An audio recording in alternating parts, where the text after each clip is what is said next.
अच्छा लगा आपने कॉल किया, धन्यवाद गुरुजी। बेटा टाइम देता हूँ तो मैं फोन करता ही हूँ। अब नंबर तुम्हारा ना लगे तो उसमें मेरी क्या गलती है? बताइए।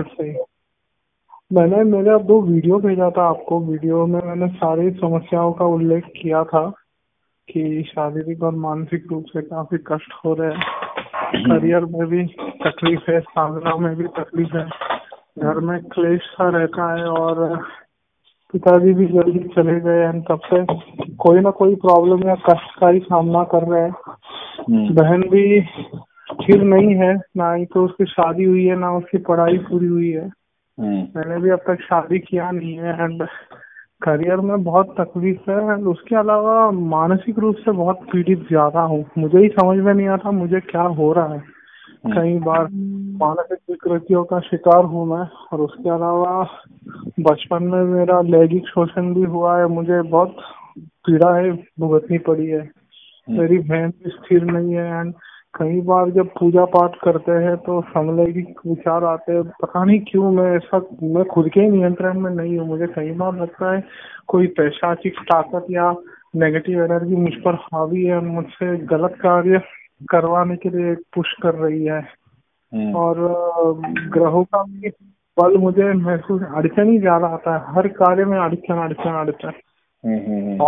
यही प्रॉब्लम होता है। पता मुझे ऐसा लगता है एक सर्प ने पकड़ के रखा है मुझे, वो सर्प किसी के रोके नहीं रुक रहा, किसी के रोके। वो वही करता है, वही करवाता है जो उसको करना है। कोई भी पाठ पूजा करो उसमें विघ्न आता है। अभी हम लोग कैसा ऑफिस में जाने वाले लोग हैं तो बहुत सी चीजें अपने हाथ में नहीं है। साहब जो बोले वो करना पड़ता है, जब बोले जो बोले वो सुनो, वैसा है कंडीशन। और मानसिक रूप से जो शार्पनेस चाहिए कोई भी चीज करने में, सूक्ष्मता बोलते ना इसे, स्पीड, गतिहीन हूँ मैं, 0। मुझे ये सब महसूस होता है, वो भी ईश्वर की कृपा है, किंतु उससे बाहर आने का मार्ग साधारण पूजा पाठ से तो नहीं होता है। मैंने करीब 3 साल संगीत सीखा है। मैं थोड़ा बहुत गा लेता हूँ। मुझे ललिता सहस्त्रनाम स्तोत्र बाय हार्ट है। मैं ललिता त्रिशती पढ़ता हूँ, दुर्गा सप्तशती की साधना की है, श्री विद्या भी दीक्षा मिली है। लेकिन प्रॉब्लम क्या होता है, ये सारी साधना करने के लिए थोड़ा मन शांत होना चाहिए। ऑफिस के कट से मैं बाहर निकल ही नहीं पाता हूँ। ऐसी जगह फंसा हूँ जहाँ ना कोई और नौकरी मिल रही है कि बाबा इधर ना सही कहीं और, जिधर काम करने के बाद व्यक्ति कम से कम अपना टाइम मिल पाए। उलझा ही रहता हूँ मैं हमेशा, एक के बाद एक उलझा। या तो घर पे तकलीफ या तो ऑफिस में प्रॉब्लम। ऐसे दोनों के बीच में क्या बोलते हैं, पेंडुलम जैसा हो गया है जिंदगी, एक से इधर से उधर, उधर से इधर, यही है। कोई शेप नहीं आ रहा है और यही कारण है मैंने शादी भी नहीं किया, क्योंकि आने वाली लड़की का मैं देखभाल नहीं कर पाऊंगा ये स्थिति में। क्या नाम है आपका? मैं बेसिकली केरल का हूँ परंतु अभी पुणे में रहता हूँ। हम लोग 30 साल से पुणे में ही है। 30 साल से पूरे पुणे में हूँ। तो सांप की जो बातें की है, सांप महसूस होता है? सपने में कभी कभी आता है। उसके अलावा अड़चने बहुत आती है, नेगेटिव एनर्जी। मेरे हाथ से टेक्निकल चीजें, मतलब क्या बोलते हैं, इलेक्ट्रॉनिक चीजें बहुत जल्दी खराब होती है। ये मैंने कई बार देखा है। और तकनीकी को नहीं, मैं बोला सांप नजर आते हैं सपने में? कभी कभी, ऐसा नहीं कि बार बार, 6 महीने में एक बार वगैरह। तुम्हारे पितरों का प्रॉपर तरीके से ध्यान नहीं दे रहे हो तुम, ठीक है? हाँ, पितर तुम्हारे नाराज चल रहे हैं तुम्हारे, ठीक है? ओके। तुम्हारे जहाँ के रहने वाले, वहाँ की एक देवी है जो एक मन्नत मांगा था तुम लोगों ने बहुत पहले। अच्छा। तुम्हारे गांव में एक देवी है, देखो। हाँ, गांव की कुल देवी है ना जी। देवी है, वो थोड़ा सा गांव से हटके है, ठीक है? अच्छा जी। तो उसका मन्नत अभी तक तुम्हारे घर वालों ने पूरा नहीं किया। क्या मन्नत मांगा है उनसे पूछ लो, ठीक है? जी। हाँ, वो पूरा नहीं कर पाया है इसीलिए। और रही बात कि तुम्हारे माता पिता का नाम बताइए। ये तुम्हारे घर में 32 सालों से लगी हुई किले हैं। हाँ, आप सही बोल रहे हो, बिल्कुल सही। 32 सालों से लगी हुई है और घर में तुम्हारे पितृ भी नाराज चल रहे हैं, ठीक है जी। और तुम्हारी जो एक देवी है, जो भवानी है, जो ऐसा अलती पलती मार के बैठी हुई है, ऐसा है।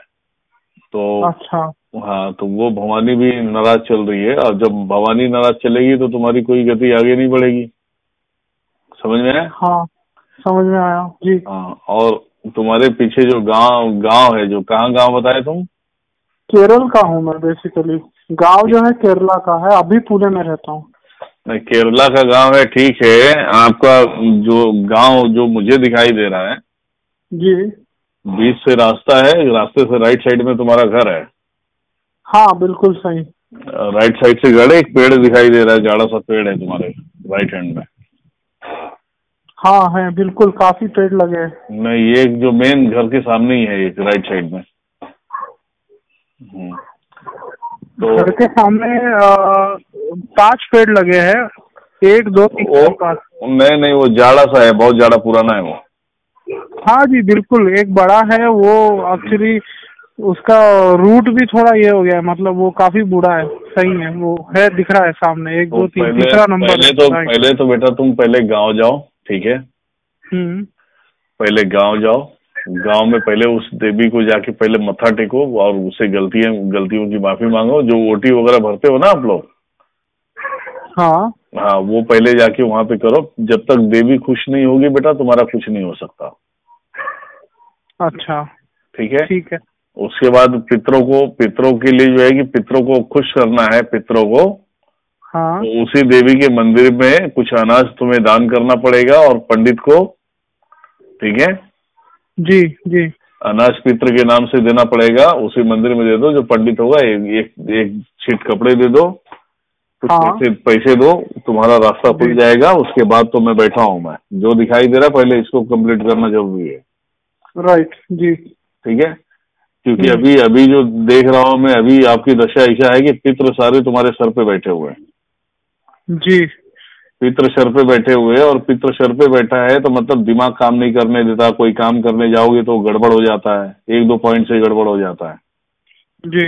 हाँ, तो वो कोई काम करने नहीं देंगे जब तक ये आप जाओगे नहीं अपने केरला में, उस देवी के मंदिर में जाके मत्था नहीं टेकोगे, गलतियों की माफी नहीं मांगोगे, जब तक तुम्हारा कुछ भी नहीं हो सकता। मैं तो क्या, मेरा बाप भी आ जाएगा तो कुछ नहीं कर पाएगा। समझ गया जी। मैं जैसे ही कोरोना का ये खत्म हो जाएगा, मैं जाके दर्शन ले लूंगा। और जो आपने जो प्रायश्चित बोला है वो करूंगा, अन्नदान करूंगा वहाँ पे, और दर्शन लेके जो भी पूजा पाठ है वो करके आऊंगा। हाँ, और वो कर लो। और उसके बाद हर अमावस के दिन, जो अमावस होता है ना जी, हर अमावस के दिन रात्रि में अपने पितरों के नाम से दीपक जला दिया करो, उनके नाम से, रात के वक्त। ठीक है। रात के वक्त जो है, शाम जैसे सूर्य ढलता है उसी समय से जला दोगे तो पितर भी थोड़ा सा नाराजगी उनकी दूर हटेगी। नहीं तो बेटा कुछ भी नहीं हो सकता, ये पहले करो। इसमें कोई तंत्र मंत्र भी नहीं पढ़ सकता इसमें। जी जी। आप समझ गए ना? समझ गया। हाँ, मैं मंत्र भी नहीं पढ़ सकता, फिर मंत्र पढ़ूंगा तो देवी मेरे से नाराज हो जाएगी, क्योंकि देवी तो देवी होती है।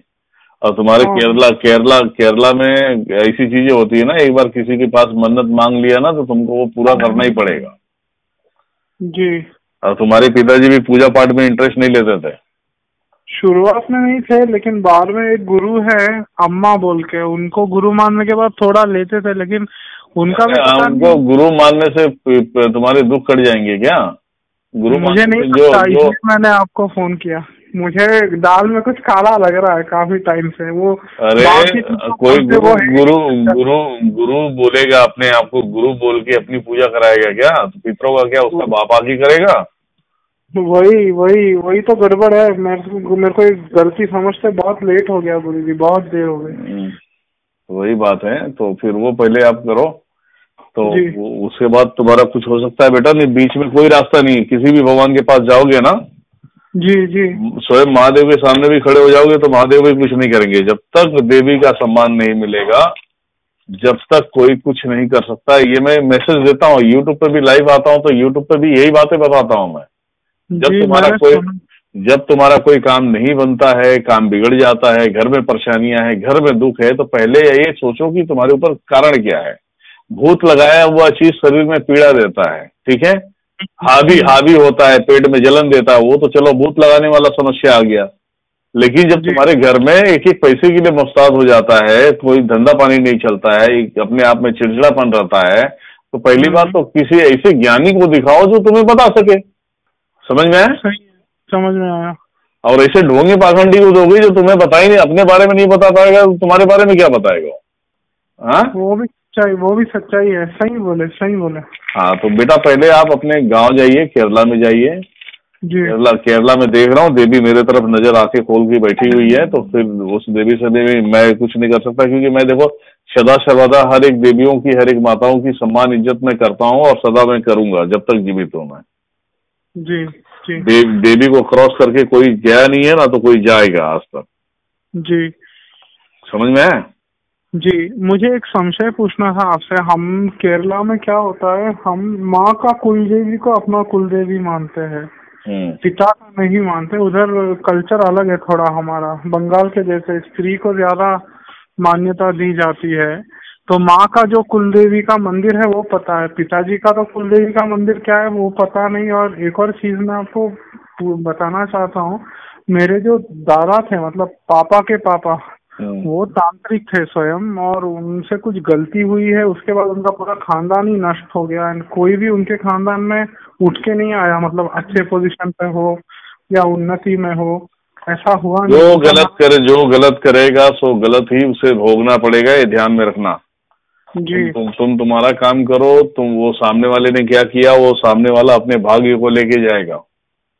अब जी। तुम्हारे अंदर जो कमियां होगी वो मैं बता दूंगा, उसे पूरा कर लो, काम हो गया तुम्हारा। जी। जी। ठीक है बेटा, पहले वहाँ का ध्यान दो, उसके बाद जो भी है उस पर बात करेंगे। ठीक है? ठीक है, मैं ये 2 चीजें करवा देता हूँ और फिर मैं आपसे कांटेक्ट करूंगा। चलिए ठीक है, जय माता। ठीक, जय माता दी। Thank you.